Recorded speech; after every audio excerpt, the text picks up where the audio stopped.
Em,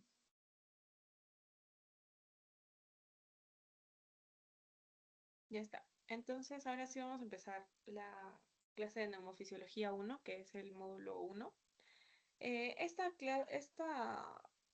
Este módulo tiene tres clases, ¿ya? Entonces, primero vamos a ver las generalidades, empezando por la anatomía del aparato respiratorio. Entonces, la anatomía del aparato respiratorio, en este caso, lo vamos a dividir en dos partes. En la primera parte vamos a encontrar todo el conjunto de estructuras por donde va a pasar el aire desde el medio externo hasta que llegue a nuestros pulmones. Y una vez que llega a los pulmones, ya es básicamente el aparato respiratorio en la segunda parte. Entonces, en la primera parte, aquí vamos a encontramos a las fosas nasales, que bueno, son aberturas por donde ingresa el aire, ¿no? Y ya van a ver que este es un tema que se toca más o menos en seminario, que estas fosas nasales pues van a estar cubiertas de una mucosa y, por ejemplo, va a tener cilios, entre otras cosas, que lo que busca es filtrar el aire, humedecer el aire y también calentar el aire, ¿ya? Luego va a pasar, vamos a seguir la anatomía del aparato respiratorio. eh, entonces, continuamos de fosas nasales hacia faringe. Entonces, en la faringe vamos a ver que la faringe es un conducto y la faringe va a conectar básicamente, va a ser un conducto que conecta a las fosas nasales con la laringe. ¿Ya? Entonces, lo que se busca es que el aire llegue de las fosas nasales hacia la laringe. Después tenemos a la laringe, estas, como ya habrán visto en anatomía, pues aquí vamos a tener a las cuerdas vocales y esta va a conectar hacia la tráquea. ¿Ya? La laringe va a ser como una válvula que va a permitir que el aire pueda ingresar y también va a ser importante para que nosotros podamos emitir sonidos. ¿Ya? Entonces ya más o menos por eso que estoy mencionando, ya sabemos las funciones del aparato respiratorio más o menos. También luego vamos a tener a los bronquios, que son unas ramificaciones de la tráquea. ¿Ya? Entonces, una vez que llega acá a la tráquea, esta tráquea se ramifica. Entonces, se divide en los bronquios, que tenemos a los bronquios principales, que son el derecho, que va al pulmón obviamente derecho, y luego el izquierdo, que va al pulmón izquierdo. Em, y luego tenemos a los bronquiolos terminales, que se van hasta el número 16, que van a ser ramas más pequeñitas hasta llegar al 16, ¿no? Una vez que ya lleguen al bronquiolo 17, entonces ya es un bronquiolo respiratorio, que estas ramificaciones, o sea, mientras más se ramifica, más pequeñas son estas ramificaciones. Entonces, una vez que llega al bronquiolo 17, entonces ya son estructuras más pequeñas de los bronquiolos. Y entonces ahí es donde empiezan a formarse los alvéolos. ¿Y qué son los alvéolos? Los alvéolos ya van a ser estructuras mucho más pequeñitas que van a ser aproximadamente 300 millones por cada pulmón. Y aquí en los alvéolos, estas son muy importantes porque aquí en los alvéolos es donde se va a dar el intercambio gaseoso. Por eso es que, no sé si se acuerdan, pero hay una membrana alveolo-capilar que es justamente a través de la cual se va a dar un intercambio gaseoso. ¿Ya? Entonces, vamos a continuar. Los pulmones, ojo, lo voy a sacar, ya. Los pulmones van a estar formados por unos acinos o lobulillos, pulmonares, ¿ya? Y todo en sí va a llegar a formar una superficie de 40 a 80 metros cuadrados. Y en esa superficie es donde se va a dar el intercambio gaseoso, ¿ya? Em,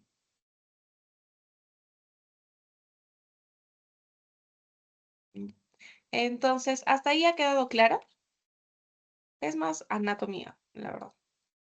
Eh, bueno, ahora sí, vamos a ver los espacios muertos. Ya en los espacios muertos vamos a hablar de dos tipos de espacios muertos. Vamos a tener al espacio muerto anatómico y al espacio muerto fisiológico. Entonces les he hecho una tabla para que más o menos se puedan guiar. Y básicamente el espacio muerto anatómico se refiere al aire que va a estar en las vías respiratorias, o sea, en todo lo que hemos hablado, ¿no? En la faringe, laringe, tráquea. Y como no va a llegar este aire hasta los alvéolos, entonces no va a haber intercambio gaseoso, porque no llega hasta los alvéolos. ¿Y donde se hace el intercambio gaseoso es en los alvéolos? Entonces, como no llega, entonces por eso se le considera como espacio muerto. Y anatómico porque ese aire está, no atrapado, pero se queda en donde no hay intercambio gaseoso. Aproximadamente aquí hay un volumen de 150 mililitros,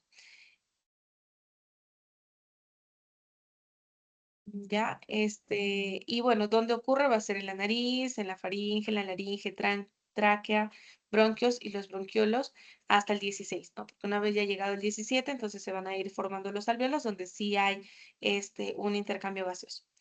En cuanto a si varía o no varía con las enfermedades, en caso del espacio muerto anatómico, este no va a variar en las enfermedades. ¿Por qué? Porque, por ejemplo, si a mí me da eh, un EPOC o asma, entonces no tiene nada que ver el aire que llega, ¿no? O sea, no es que mi tráquea se va a alargar o mi laringe se va a alargar, entonces por eso no va a variar. A menos pues que te hagan una traqueostomía y en caso de una traqueostomía, que es un procedimiento, ahí sí va a haber una alteración del espacio muerto. Y es la única forma en la que este espacio muerto anatómico se reduce, ¿no? Porque llega directo a la tráquea. Entonces ya no pasa por la nariz, faringe, laringe. Entonces este aire que se iba a quedar acá ya no está. Entonces directamente a la tráquea. Y es por eso que ahí sí se puede alterar el espacio muerto anatómico.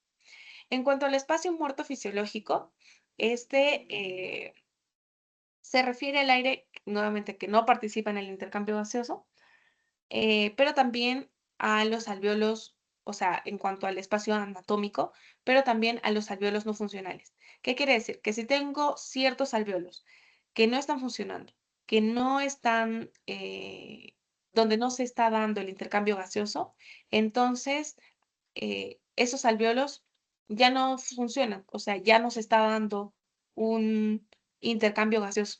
Y entonces que no se dé un intercambio gaseoso es un espacio muerto, ¿ya? En los alvéolos normalmente no debería haber un espacio muerto, pero esto ocurre cuando hay enfermedades. ¿Dónde ocurre? En las vías respiratorias, como el espacio muerto anatómico, y también en los alvéolos que están ventilados. ¿Qué quiere decir que están ventilados? Que sí llega el aire, pero están mal perfundidos. ¿Qué quiere decir? Que la sangre que debe llegar para que se dé el intercambio gaseoso, de repente no se está dando de la forma correcta. O de repente están dañados esos alvéolos. Entonces, al final, no se está dando el intercambio gaseoso, que es lo que importa en el aparato respiratorio. Entonces, como no se está dando el intercambio gaseoso, entonces se convierte en un espacio muerto. Eh, el volumen que se da en el espacio muerto fisiológico es variable. Lo normal es que sea igual que el anatómico, ¿no? Porque lo normal es que tengamos todos nuestros alvéolos sanos, que, es- que tengan ventilación, que tengan perfusión y que no estén dañados. Pero este espacio muerto fisiológico aumenta, por ejemplo, con enfermedades como la embolia pulmonar o la enfermedad pulmonar obstructiva crónica. Entonces ahí nuestros alvéolos empiezan a dañar y ya no va a haber una adecuada no va a haber un adecuado intercambio gaseoso. Por lo tanto, el espacio muerto fisiológico tiende a aumentar.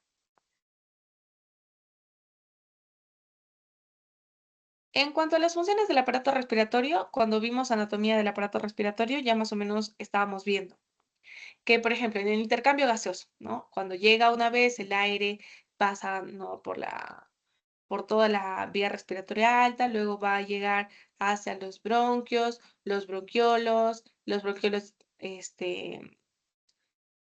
número 17 y desde ahí empiezan a formarse los alvéolos. Entonces, en los alvéolos, ¿qué se da? El intercambio gaseoso. Entonces, la función más importante del aparato respiratorio, ¿cuál es? El intercambio gaseoso.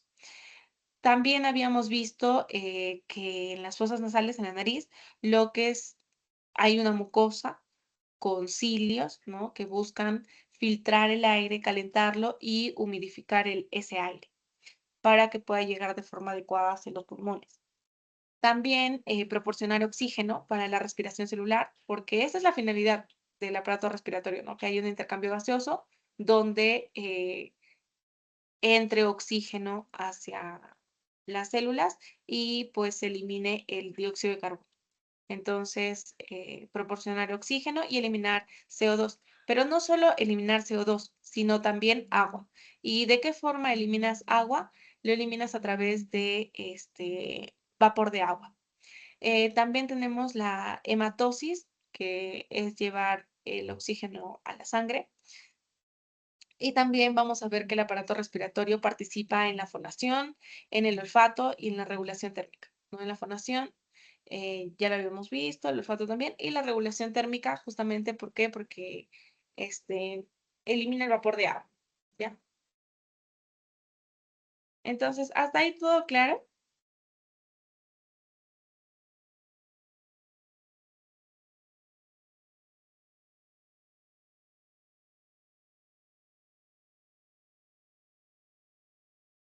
¿Eh?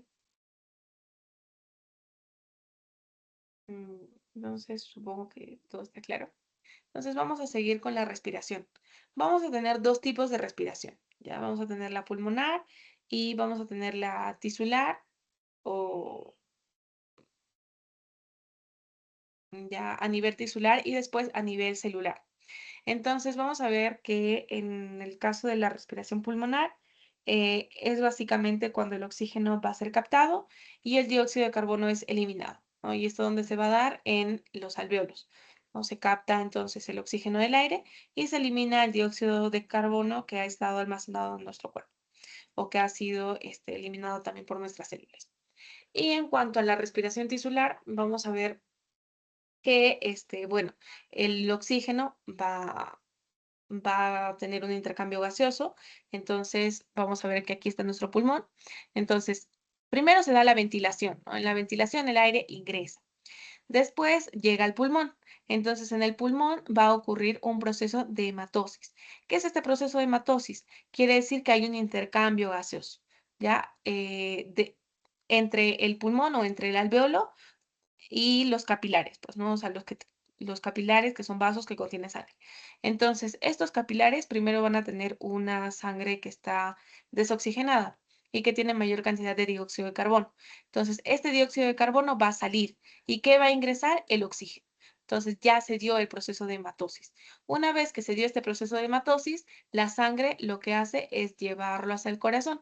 Una vez eh, que esta sangre oxigenada llega al corazón izquierdo, entonces, ¿qué va a pasar? De acá se va a empezar a bombear, ¿no? Se bombea hacia todo el cuerpo. Entonces, una vez que se está bombeando hacia todo el cuerpo, esta sangre va a ir pasando por diferentes vasos. ¿Para qué? Para poder ser distribuido. Entonces va a llegar a diferentes tejidos. Y una vez que llega a diferentes tejidos, también obviamente que hay en los tejidos células. Entonces, más exactamente va a llegar hacia las células. Entonces, em, estas células obviamente necesitan el oxígeno para su respiración celular y este dióxido de carbono que ha sido producido por las mismas células va a salir. ¿Y a dónde se va a ir? Se va a ir hacia los vasos, hacia la sangre. Y este oxígeno que estaba en la sangre va a ingresar. Entonces, esta sangre luego se va a convertir en una sangre desoxigenada. Y entonces a este nivel es que se da la respiración celular. Una vez que la sangre, o sea, que ya se dio esta respiración tisular y la respiración celular, entonces, ¿qué va a pasar? Esta sangre nuevamente se ha convertido en sangre desoxigenada. La sangre desoxigenada va a ir al corazón derecho y del corazón derecho va a ir hacia el pulmón, donde nuevamente va a ocurrir este ciclo. Otra vez, para que nuevamente se dé la hematosis, la respiración de los tejidos y de las células, ¿ya? Em, en cuanto a la ventilación pulmonar,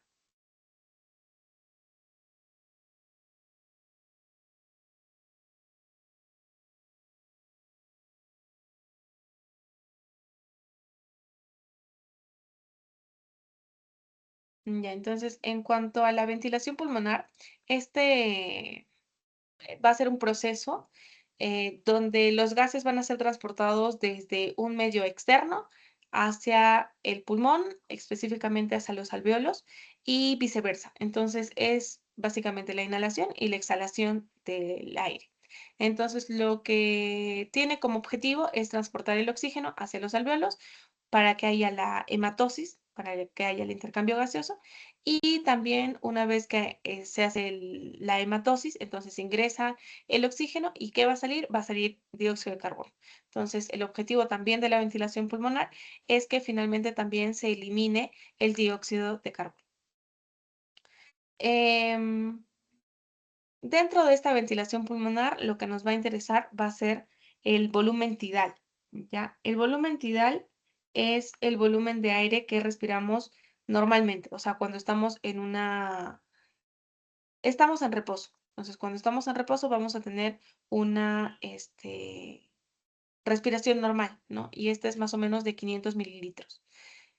Entonces, vamos a hacer la siguiente formulita, ¿ya? Entonces, vamos a ver que la frecuencia respiratoria promedio va a ser de 12 respiraciones por minuto. Ya es de 12 a 20, pero lo normal lo vamos a poner aquí como un promedio de 2. Entonces, para saber cuál es la ventilación pulmonar, o sea, en un minuto, cuánto aire ha ingresado, entonces vamos a multiplicar por cada respiración, ¿cuánto ingresa? 500. Entonces, por cada respiración. Y como tenemos 12 respiraciones por minuto, vamos a multiplicar estos 500 mililitros por las 12 respiraciones por minuto. ¿Y qué nos da? Nos da una ventilación pulmonar de 6.000 mililitros por minuto. ¿Ya? Esto es lo que respiramos por minuto, 6.000 mililitros. Y la ventilación alveolar va a ser menor, va a ser de 350. ¿Por qué, Thais? Porque acuérdense que hablamos del espacio muerto. El espacio muerto es de 150 mililitros. Entonces, eso es lo que le vamos a restar al 500. A 500 le restamos 150 mililitros y esa es la ventilación que llega hasta los alveolos. Entonces, la ventilación alveolar va a ser de 350 mililitros por las 12 respiraciones por minuto, ¿no? Que al final va a ser de, de 4.200 mililitros por minuto.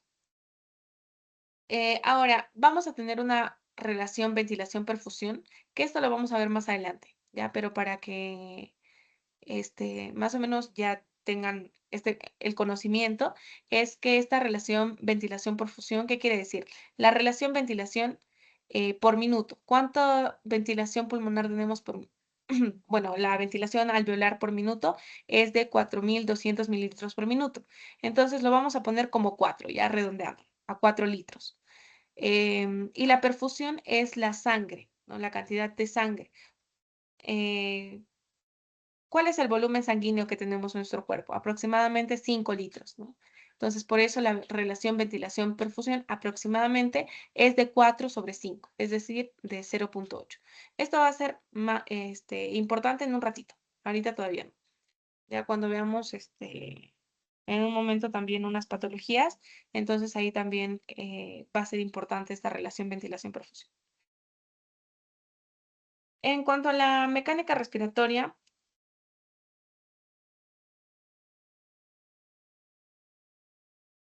vamos a tener en este caso a los músculos, pues no.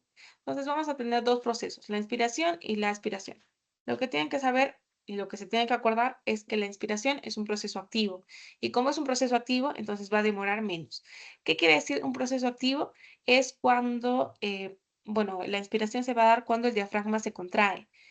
Y aquí tenemos esta imagen. El diafragma se contrae cuando tú eh, inhalas, ¿no? Entonces, tus pulmones van a llenarse de aire, entonces el diafragma va a bajar.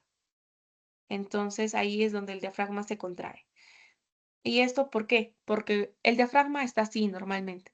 Entonces, una vez que baja, ¿qué pasa? Que está dando más amplitud a la caja torácica. Entonces, los pulmones se pueden extender. También vamos a tener en la inspiración a los intercostales externos, em, que se van a contraer ¿no? Para que jalen la caja torácica y también se expanda. Y también vamos a tener algunos accesorios como el escaleno, el esternocleidomastoideo y los músculos de las alas de la nariz. Pero el músculo más importante para la inspiración es el diafragma, ¿ya? Y para la expiración, que es un proceso pasivo y que demora un poco más, que demora 3 segundos, em, no se da exactamente porque el diafragma se contrajo o algo así, sino es por una propiedad elástica del pulmón que vamos a ver en un momento. Lo que pasa es que el pulmón es como como una liga. A la liga la estiras y vuelve a su lugar, o como un resorte. Lo estiras y cuando lo sueltas vuelve a su lugar. Entonces, así es el pulmón, tiene una propiedad elástica. Entonces, puede que lo hayas expandido, pero una vez que empiezas a botar el aire, entonces tus pulmones no se quedan ahí, sino que vuelven a su tamaño normal, ¿ya? Entonces, como es un proceso pasivo, no están involucrados los músculos. Pero, por ejemplo, en ejercicio, cuando hacemos ejercicio, entonces ahí sí es una expiración forzada. Entonces, ahí sí vamos a ver la intervención de algunos músculos como los rectos abdominales y los intercostales internos, que van a jalar hacia adentro la caja torácica para disminuir también la capacidad de esta caja torácica. Em, bueno, aquí tenemos otra imagen donde vamos a ver eh, que los músculos intercostales externos se contraen en la inspiración y las costillas se elevan, ¿no? Si no, ahorita pónganse a inspirar para que se den cuenta de esto.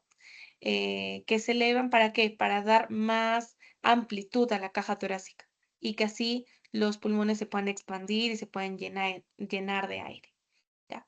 Y bueno, la expiración, lo mismo, ¿no? Los músculos intercostales internos se relajan, entonces así se va contrayendo, bueno, acortando la amplitud de la caja torácica.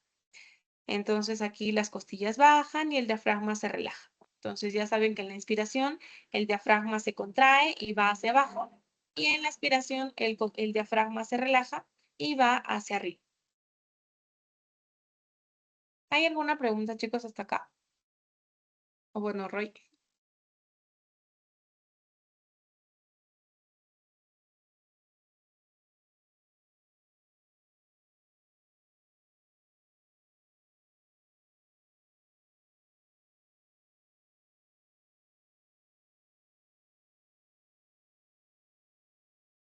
Ya, entonces vamos a continuar. Entonces ahora vamos a ver la presión alveolar.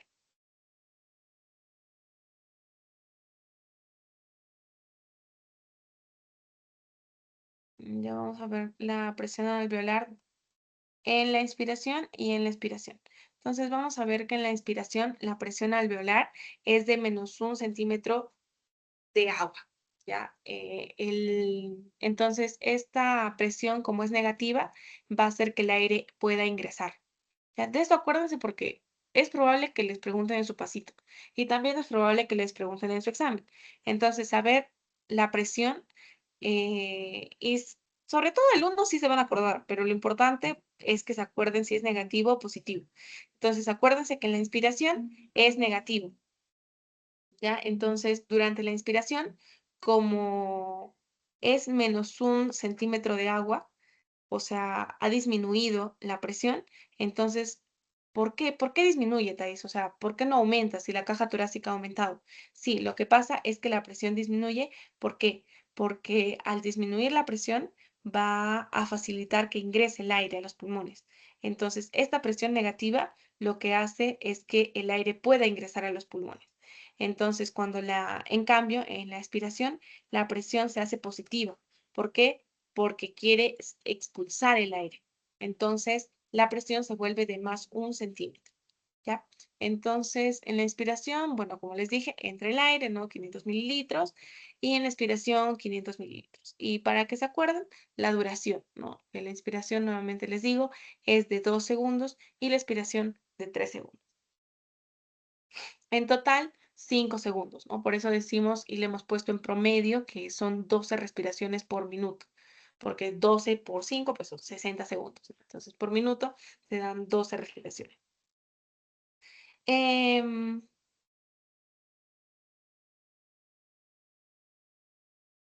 ya, ahora sí vamos a ver a las leyes. Ya, primero vamos a tener a la ley de Hooke.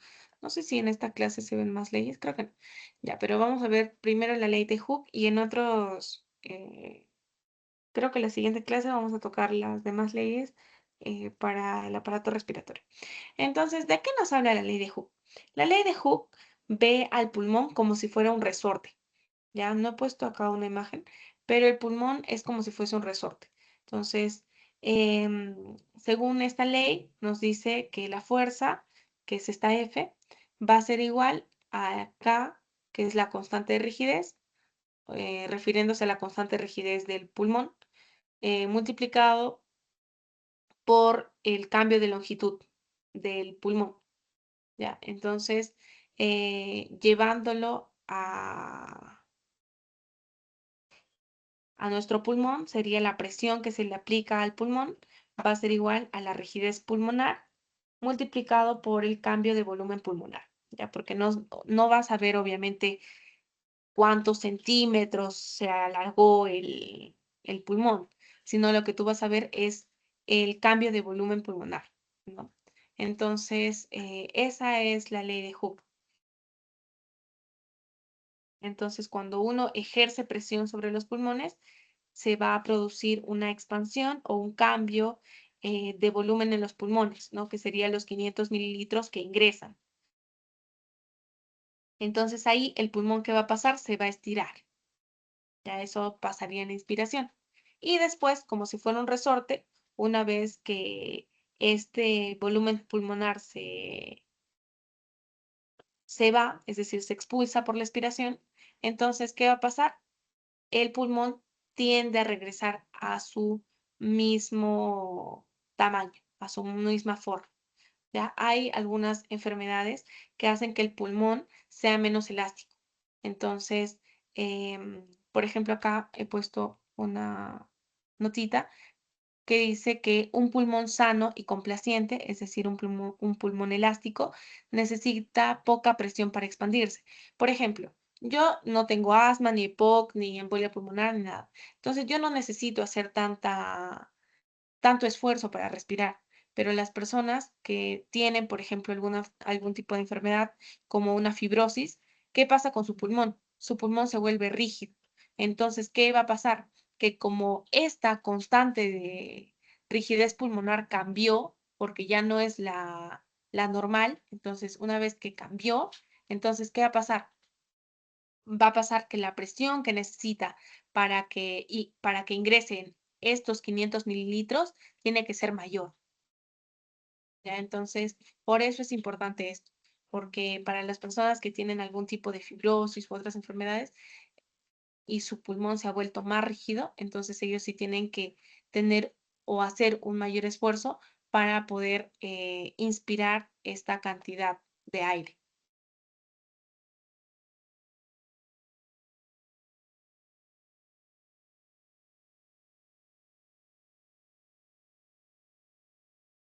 Ya, ahora vamos a hablar sobre la distensibilidad y la elasticidad.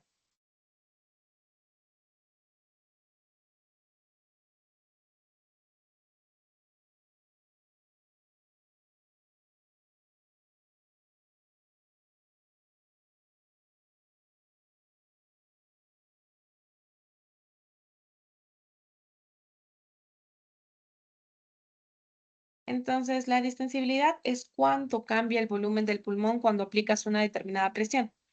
Ya esta distensibilidad también se le conoce como complacencia.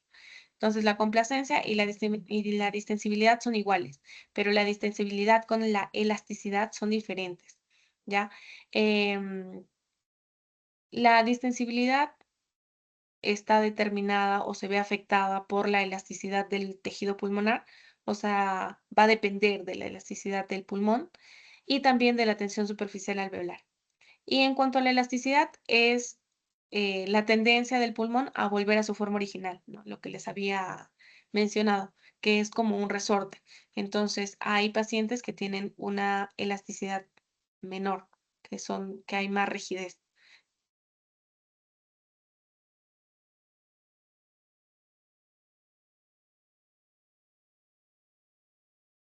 Ya. Si el pulmón, por ejemplo, pierde su elasticidad, por ejemplo, en el caso de un enfisema, entonces se vuelve más distensible. O sea, ¿qué quiere decir distensible? Que se infla, ¿ya? Esa es la diferencia. Que la distensibilidad es cuando se infla. Entonces, más distensible es porque se infla más rápido. Es como si les dijera un globo y una bolsa. Ya, si ustedes soplan una bolsa, entonces, y soplan un globo, ¿cuál es más fácil? ¿Inflar la bolsa o el globo? Es más fácil inflar la bolsa. Entonces, ¿qué quiere decir? Que esta bolsa tiene mayor distensibilidad que el globo.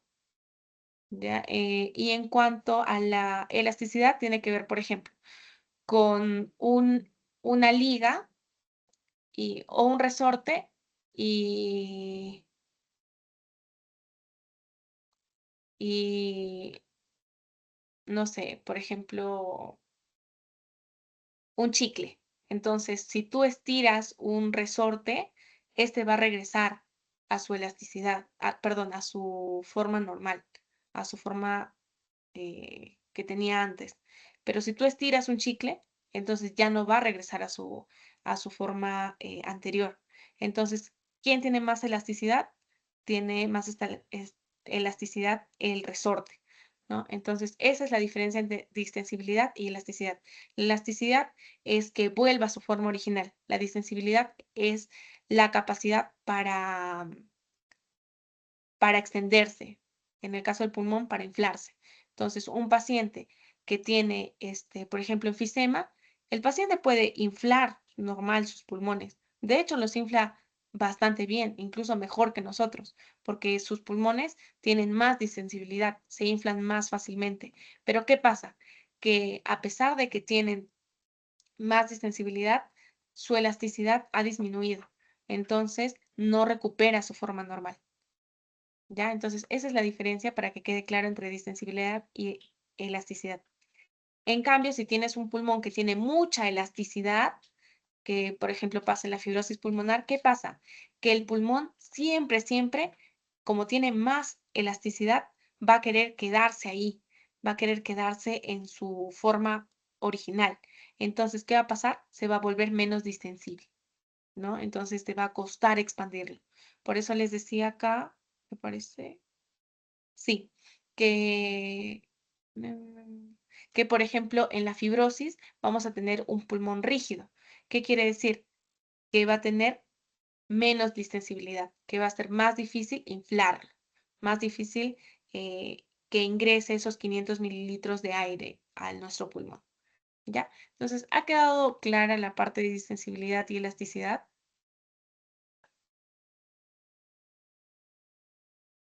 Ya. Entonces, no hay que confundir eso, ya, de la elasticidad y la distensibilidad. Ahora sí vamos a hablar de la ley de Boyle. La ley de Boyle eh, tiene que ver bueno, esta ley nos dice que, por ejemplo, un gas a temperatura constante, entonces la presión em, multiplicado por el volumen va a ser igual a una constante. ¿Qué quiere decir? Que la presión y el volumen van a ser eh, inversamente proporcionales. O sea, que si aumenta la presión, entonces el volumen debe disminuir. Y si disminuye la presión, el volumen debe aumentar. Entonces, esto es justamente lo que les decía acá, ¿no? Por ejemplo, aquí en la inspiración, ¿qué ha pasado? En la inspiración la presión ha disminuido. Entonces, según la ley de Boyle, cuando disminuye la presión, ¿qué debe pasar con el volumen? El volumen debe aumentar. Entonces, justamente como se ve aquí, una vez que esta presión ha disminuido, entonces, ¿quién aumentó? Aumentó el volumen. Puede ingresar estos 500 mililitros. Por eso es importante que se acuerden de esto, de la ley de Boyle. Entonces, ¿qué pasa en la expiración? En la expiración va a pasar lo contrario, ¿no? Esta presión aumenta a más uno. Entonces, ¿qué va a pasar? Como son inversamente proporcionales, el volumen debe disminuir. ¿Y esto ¿Qué genera? Que el aire pueda ser expulsado. Entonces ya saben que si aumenta la presión, el volumen debe disminuir. Y si disminuye la presión, el volumen debe aumentar. Em, entonces aquí les hice este cuadrito que nos dice que, por ejemplo, en la inspiración el volumen aumenta. Por lo tanto, la presión disminuye. Y como la presión disminuye, ¿qué va a pasar? Como resultado, el aire entra al pulmón. En la expiración, la presión aumenta. Entonces el volumen disminuye. Como resultado, el aire sale del pulmón, es expulsado. Ya, entonces, eso creo que con la ley de Boyle ha quedado más claro que en la inspiración la presión cae menos 1 centímetro y en la expiración aumenta a más 1 centímetro, ¿ya? O aumenta más 1, ¿ya? Entonces, esta ley también quedó clara, la ley de Boyle.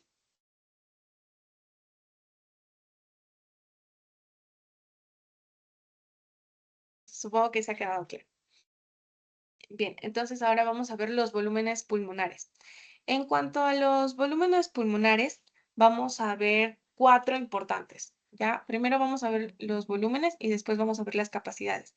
Que las capacidades son sumas de los volúmenes. Entonces, es importante que primero se aprendan cada volumen y cuánto es, porque eso sí les van a preguntar en el pasito y en el examen de este módulo. Ya, entonces sí va a ser importante que se aprendan tanto los volúmenes como la capacidad. En cuanto a los vol- al,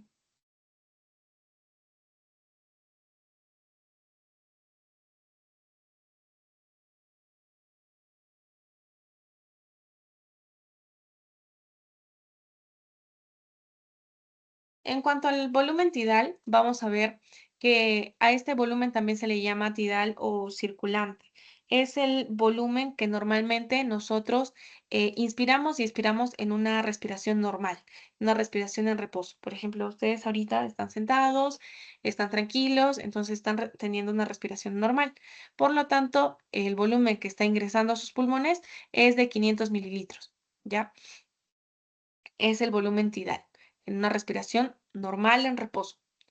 ¿Qué pasa con el volumen de reserva inspiratoria? El volumen de reserva inspiratoria es el aire que puede inspirarse con un esfuerzo máximo tras una inspiración normal. O sea, una vez que tú ya inspiraste estos 500 mililitros, ¿cuánto más, o sea, haciendo un esfuerzo, cuánto más puedes inspirar?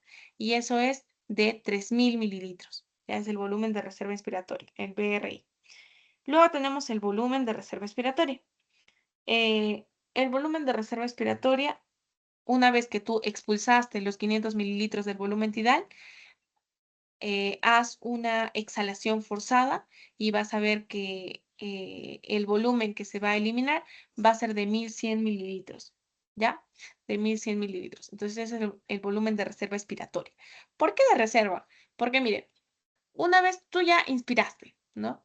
Pero a ti todavía en tus pulmones te queda espacio. Entonces, esa es una reserva. Todavía te queda espacio para inspirar más. Y de reserva expiratoria, porque a ti todavía te queda aire en tus pulmones que tú puedes expulsar. Pero hay un volumen residual. Este volumen residual nunca lo vas a, poder expulsar. ¿Por qué? Porque tus pulmones nunca se van a quedar sin aire. Tus pulmones siempre van a tener aire. ¿Ya? Entonces, este aire que queda en los pulmones, ese es el volumen residual. Entonces, este volumen residual es de 1200 mililitros. En tus pulmones siempre vas a tener 1200 mililitros. Em, por eso el volumen residual no se puede medir con un espirómetro. Ya vamos a ver el espirómetro. ¿Qué es el espirómetro? Eso lo van a ver en su clase de práctica. Les van a llevar el espirómetro y van a hacer que alguno de ustedes o de repente todos en su mesa soplen. Y te dicen que primero soples y soplas todo, todo, todo, todo lo que puedas. Y el espirómetro te va a formar una gráfica, que no sé si lo tengo por acá. En un ratito les enseño yo, pero te va a formar una gráfica. Y entonces en esa gráfica vas a ver más o menos cuál es tu volumen tidal, cuál es tu volumen de reserva inspiratoria y el volumen de reserva expiratoria. Pero no vas a poder medir este volumen residual. ¿Por qué? Porque el volumen residual nunca lo vas a poder expulsar. Ya siempre se va a quedar en tus pulmones. Entonces, para medir el volumen residual, porque a veces se requiere medir este volumen, se va a utilizar otras técnicas como la pletismografía corporal o la dilución con helio. Ya, pero no es tan común. Lo normal es que se use el espirómetro para evaluar estos tres volúmenes: el tidal, el de reserva inspiratoria y el de reserva expiratoria. Acuérdense porque quizás les preguntan, o sea, no tan fácil, ¿no? Pero de repente les preguntan, con el espirómetro, ¿qué volúmenes se pueden medir? Entonces ya saben que uno de los que no se mide es el volumen residual. Entonces, si te dicen tidal, reserva respiratoria, entonces esos tres son. El residual, nunca. Y en cuanto a las capacidades pulmonares van a ser las sumas de los volúmenes pulmonares. Entonces, por ejemplo, aquí también tenemos cuatro capacidades. Tenemos a la capacidad inspiratoria, que es la CI, capacidad residual funcional, la capacidad vital y la capacidad pulmonar total. ¿Ya? La capacidad inspiratoria va a ser el volumen tidal más el volumen de reserva inspiratoria. Acuérdense, porque yo les había mencionado, ¿no?, que la capacidad inspiratoria tiene que ver con la inspiración. Entonces, ¿cuánto tú inspiras normalmente? 500. ¿Y cuánto tú podrías respirar más este volumen de reserva inspiratoria, que es de 3000? Entonces, si lo sumas, da 3500. Entonces, todo el aire que tú puedes respirar es la capacidad inspiratoria que tienen tus pulmones, que es de 3500. La capacidad residual funcional es el volumen de reserva expiratoria más el volumen residual, ¿ya? Entonces, aquí sumas esto, tu volumen de reserva expiratoria más tu volumen residual, y sería 2300, esta capacidad residual funcional. Entonces, serían 2300. Y básicamente esta capacidad residual funcional, como dice residual, entonces es lo que queda en tus pulmones después de que tú expulsaste esos 500 mililitros, que fue el volumen tidal. Entonces, eso es lo que queda, residual. Pero también tenemos otra palabra, funcional. ¿Por qué? Porque si fuera simplemente residual, imagínense hasta acá, no sería tan exacto, ¿no? Porque residual, aparte de este volumen de reserva expiratoria y no, espérense, me la giro, ya.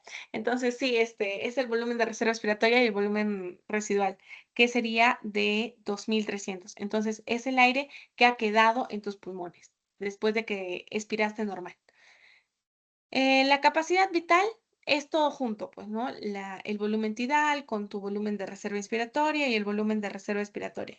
Entonces, ¿cuánto sería? Sería el volumen tidal es 500, el de reserva inspiratoria es de 3000, serían 3500, y el de reserva expiratoria es 1100. Entonces serían 4600, ¿no? Sería 4600 la capacidad vital. Y la capacidad pulmonar total ya sería todo, pues, ¿no? Sería todos los volúmenes. Entonces tendrías que sumar la capacidad, el volumen tidal, el volumen residual inspiratorio, el expiratorio y el volumen residual. Entonces todo eso suma más o menos 5800, creo, más o menos. 5800 sumaría todo, entonces, a ver.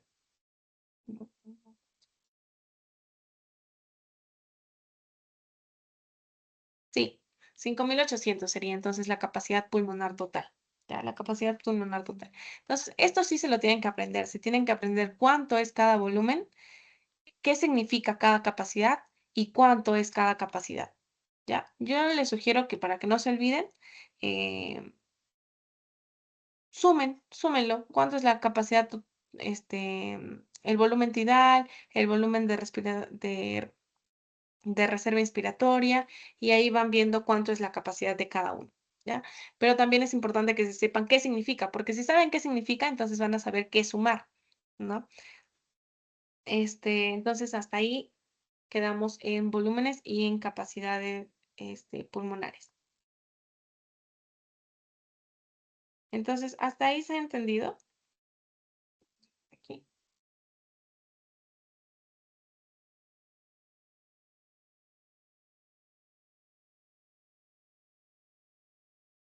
Ya, entonces, si sí se ha entendido, vamos a continuar.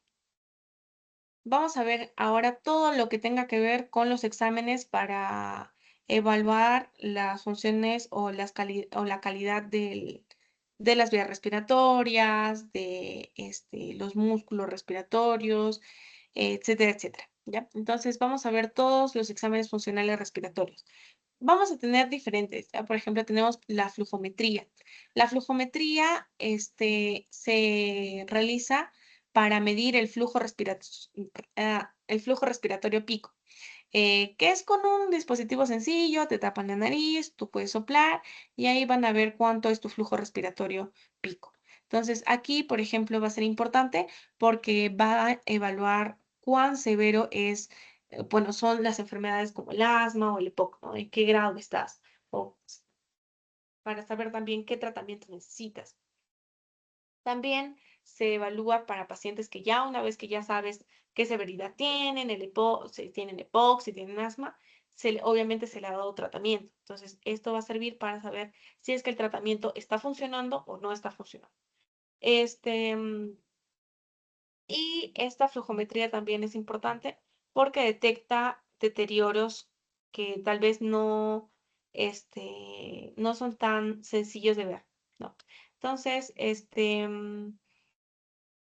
¿cómo se usa? Inhalas y soplas fuerte en un medidor, ¿no? Y se repiten 3 veces este proceso. Y una vez que se ha repetido todo este proceso, entonces de estos tres se va a tomar el mejor valor. Y el mejor de ahí nos vamos a guiar y vamos a determinar pues la severidad, la respuesta, etcétera, etcétera. ¿Ya? Esto es importante porque es un proceso sencillo y también se puede hacer en casa, ¿no? Entonces es importante y es ideal para seguimientos en casa. Lo que nos interesa ahora, porque de la flujometría no les van a hablar casi nada, ni siquiera les van a preguntar en el examen, lo que nos importa sí es la espirometría, ¿ya? Porque la espirometría sí evalúa las capacidades, entonces es una prueba que va a medir el volumen de aire que una persona puede inspirar y puede expirar. Ya, y la velocidad del flujo respiratorio. No sé si por acá he puesto. Esto básicamente es lo que va a hacer el espirómetro. Te va a formar una gráfica y gracias a esta gráfica tú vas a ver más o menos qué es lo que está pasando, ¿no? Em, entonces, como les dije, esto les van a hacer en práctica, les van a llevar un espirómetro que es así como este y les va a dar aquí esta gráfica, similar a esta. Y te va a decir, pues, qué tan bien estás. ¿Ya? Entonces, los parámetros que aquí se van a ir evaluando van a ser, por ejemplo, la capacidad vital forzada o la FBC.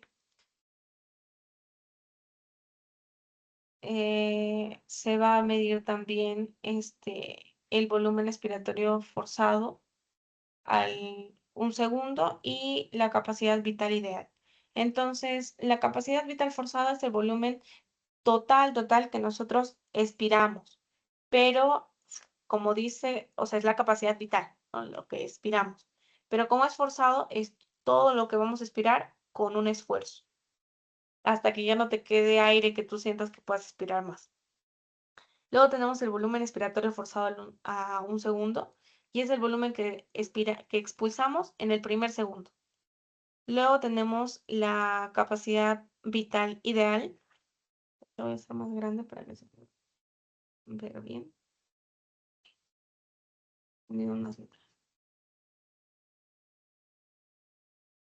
Ya, entonces la capacidad vital ideal es la capacidad vital que se espera, según pues la edad, según el sexo, según la talla, etcétera.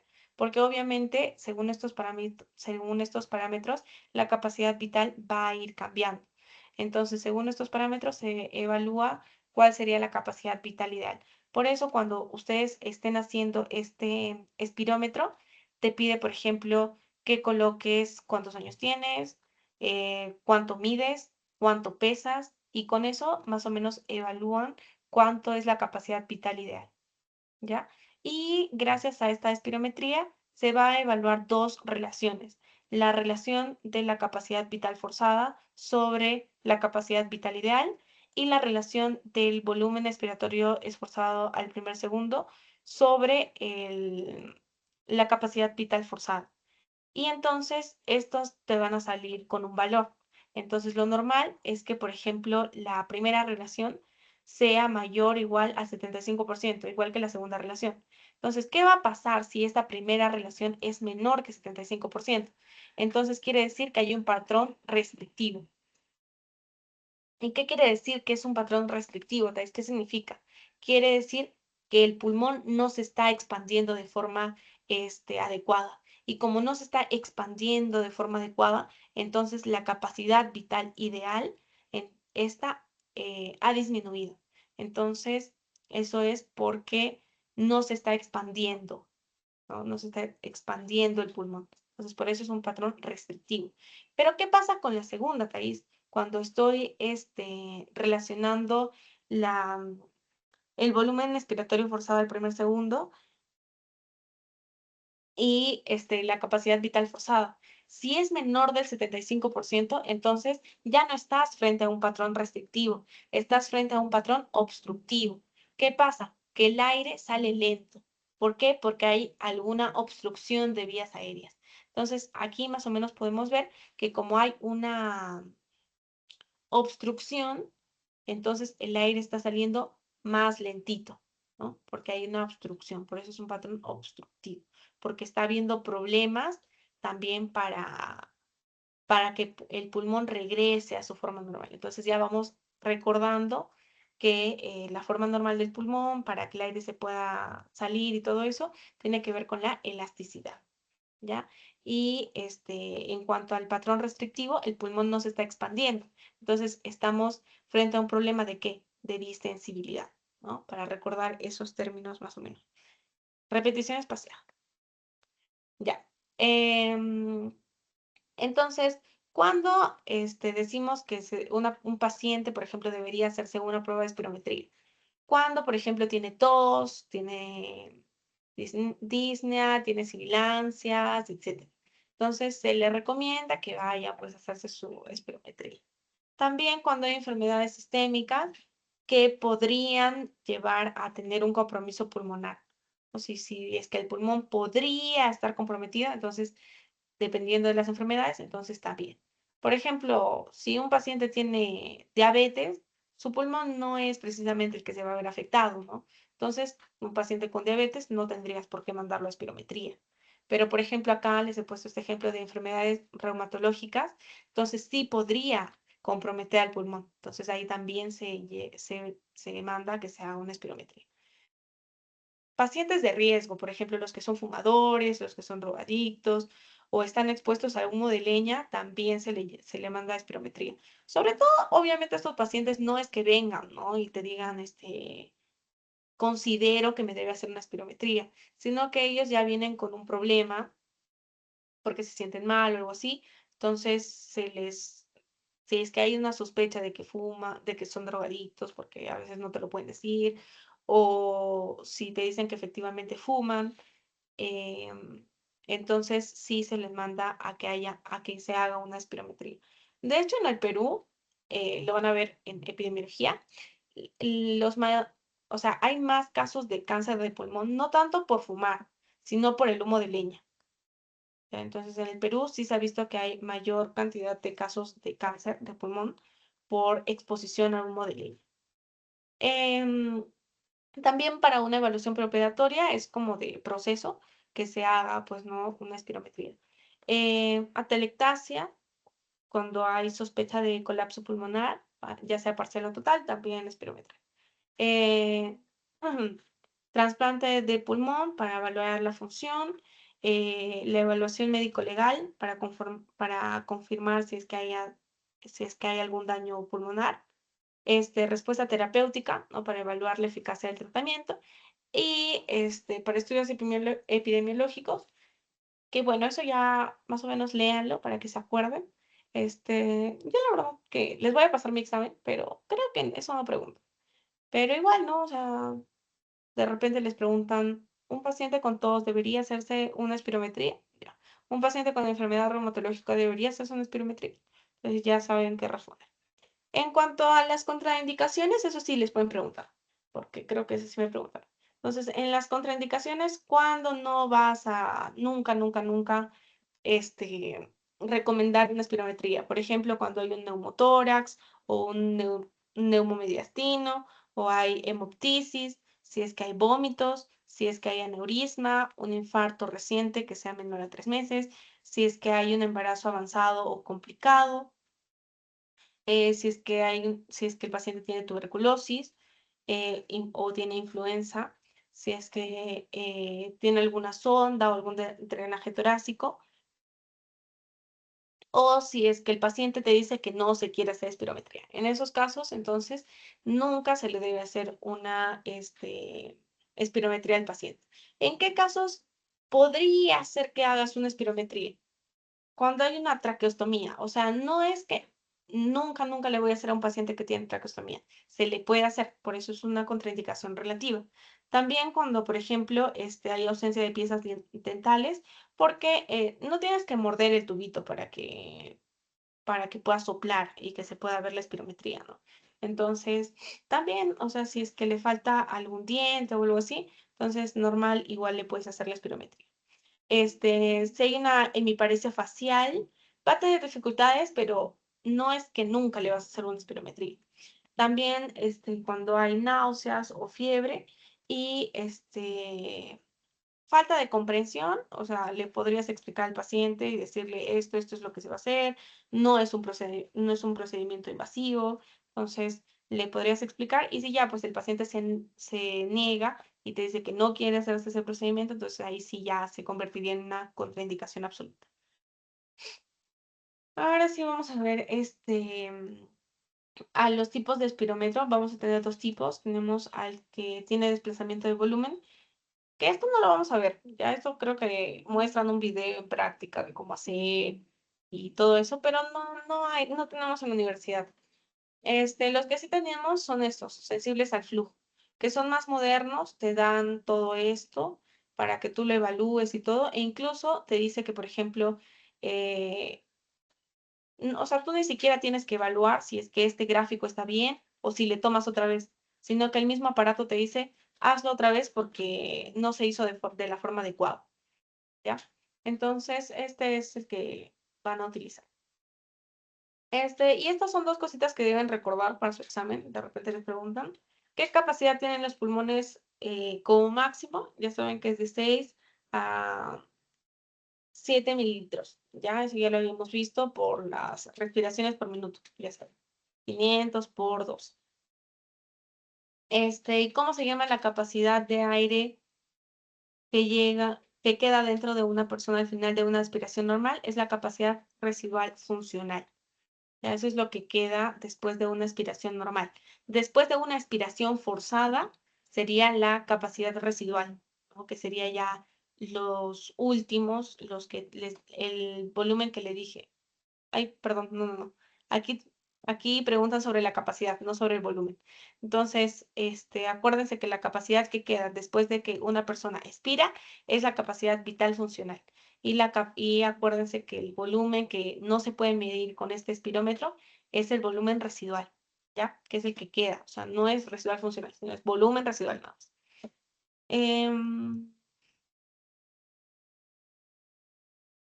Y bueno, este es el grafiquito, ¿no? Que aquí, por ejemplo, está el BEF 1 al primer segundo.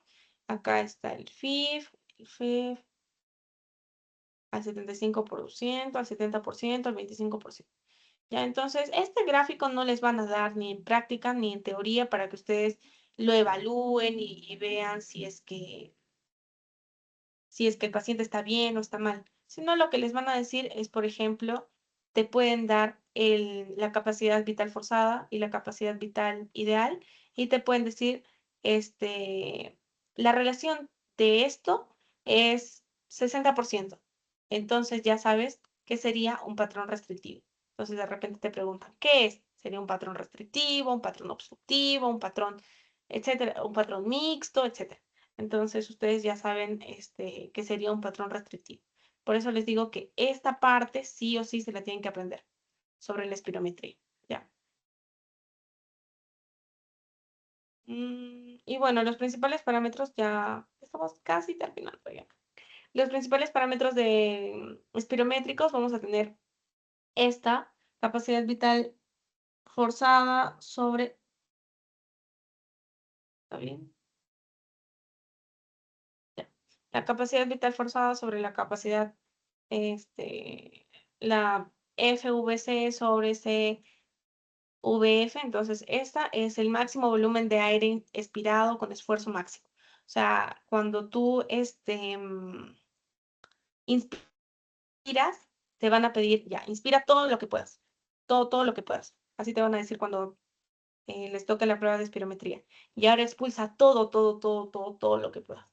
Entonces, si este parámetro es mayor, lo normal es que sea mayor de 80%, ¿ya? Entonces, cuando hay una disminución de este parámetro, entonces, ¿qué quiere decir? Que hay un trastorno restrictivo, como ya lo habíamos visto, ¿ya? Otro parámetro también es de la FEB1 al primer segundo, la BEF1 o la BEMS, que es lo mismo, ya, es lo mismo. Entonces, ¿qué quiere decir? Que es el volumen expiratorio forzado en el primer segundo. Entonces, ¿esto qué significa? Es el volumen de aire que nosotros expulsamos al primer segundo de una expiración forzada. Entonces, ustedes eh, inspiran, y entonces una vez que ustedes le piden expirar, aquí está. Miren, todo esto de abajo es la inspiración, ¿ya? Entonces, una vez que ustedes han inspirado, inspiran, entonces, ¿qué va a pasar? Después van a expirar. Y al primer segundo van a llegar acá, al volumen de expiración, al volumen expiratorio forzado al primer segundo. Entonces, este debe ser 80%, ¿ya? Más de 80%. Entonces, cuando hay una disminución, ¿qué quiere decir? Que hay un trastorno obstructivo. Un trastorno obstructivo, ¿ya? Y en la relación, que ya habíamos visto, cuando es menos de 70 a 75%, entonces, ¿qué quiere decir? Que hay un trastorno obstructivo. Y un BEF de 25 a 75% es variable, ¿ya? Este FEP no les van a preguntar cuánto es, ni nada. Lo que les van a preguntar es qué evalúa, les pueden poner, o sea, ¿para qué se hace esto? Y el FEP 25 al 75% lo que evalúa es la capacidad de los bronquios pequeñitos, ¿ya? De los bronquios más pequeños, o sea, los que ya son los terminales, pues, ¿no? Entonces, esto lo que va a evaluar es que si existe o no una obstrucción temprana. Y aquí vamos a ver los tres patrones anormales, que son los obstructivos, restrictivos y mixtos, que ya lo hemos ido viendo. ¿Ya? Entonces, en los obstructivos, por ejemplo, el paciente ¿con qué viene? Viene con disnea, viene con expiración alargada, el tórax en tonel, uso de músculos accesorios, respiración con labios fruncidos. ¿Ya? Entonces, ¿qué enfermedad puede ser un patrón obstructivo? Puede ser asma, EPOC, pueden ser TBC, edema pulmonar, tumor, etc. Entonces, ustedes tienen que aprenderse esto, porque probablemente les pregunten, ¿no? ¿Es un patrón obstructivo o simplemente les pueden poner asma? Entonces, si les ponen, por ejemplo, acá la relación, ¿no? Le ponen relación FEB1 sobre FBC de 60%. Entonces, ¿qué sería? ¿Asma o sería fibrosis? ¿Qué sería? Entonces, ustedes tienen que marcar asma. Y acá hay una obstrucción a que el aire salga, pues, ¿no? Entonces, por ejemplo, en el asma, ¿qué pasa? Que las vías respiratorias se llenan de moco. Entonces, la expiración va a tener que ser más forzada, ¿ya? Entonces, ya ven acá también en la espirometría que se va a ver que el FEB1 va a estar disminuido, por lo tanto, la relación FEB1-FBC va a estar disminuido. El FBC es normal y el FEB 25-75% va a estar disminuido, ¿ya? Entonces, esto es importante que se aprendan la espirometría y las enfermedades de un patrón obstructivo. Los demás casi no interesa, ¿ya? Pero la espirometría, ¿qué se tiene que ver en la espirometría y qué enfermedades tienen un patrón obstructivo? Eso sí se lo tienen que aprender.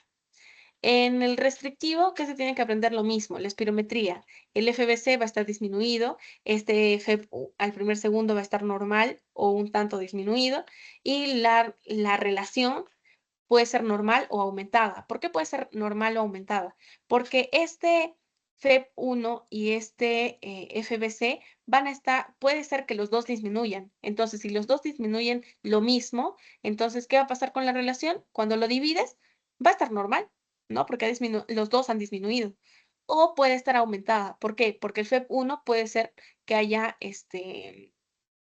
que esté normal. Entonces, si el FEP1 está normal y este FBC está disminuido, entonces cuando lo divides, obviamente, la relación va a salir mayor, ¿no? Y en el mixto, pues es una mezcla de ambos, ¿no? Sería,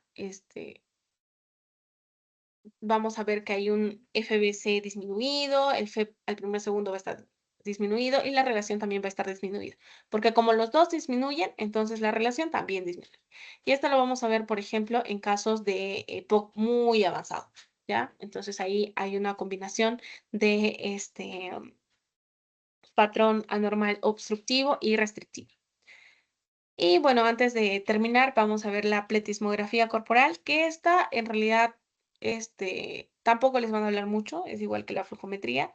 Lo que sí es bastante interesante y es importante que se detengan a leerlo bien, es la espirometría, ¿ya? Porque sí les van a preguntar los volúmenes y les van a preguntar las relaciones. Más que qué es o qué se usa o eso, les van a preguntar los volúmenes, las capacidades y las relaciones, ¿ya? Entonces eso sí es importante que lo repasen. Entonces la pletismografía corporal va a ser un tipo de prueba que es más completa, es más sensible que la espirometría, por eso también es más complicada. ¿Ya? La espirometría es lo primero que se hace porque es más sencilla. Entonces, aquí se utilizan ya unos equipos más complejos, ¿no? Que y aquí, pues, se puede, medir, por ejemplo, el volumen residual que no se puede medir con la espirometría. Entonces, gracias a la pletismografía sí se puede evaluar cuánto es el volumen residual. Y esto ya, es para otras enfermedades, más complicadas, ¿no? Sobre todo la espirometría se usa en caso de asma, en caso de POC, en caso de las enfermedades obstructivas y restrictivas que ya hemos visto. Entonces, esto simplemente es para que lo lean, pero la verdad es que esto no les van a preguntar, a menos que les pregunten qué mide o qué puede medir. Entonces, lo que sí es importante es que gracias a esta pletismografía corporal nosotros podemos evaluar el volumen residual, que no se puede, que acuérdense, no se puede evaluar, no se puede medir con la espirometría normal. Ya, entonces eso ha sido todo. ¿Tienen alguna pregunta? Si no, ahorita les voy a pasar el post-test. A ver, un ratito. Si tienen alguna pregunta, me la dicen luego.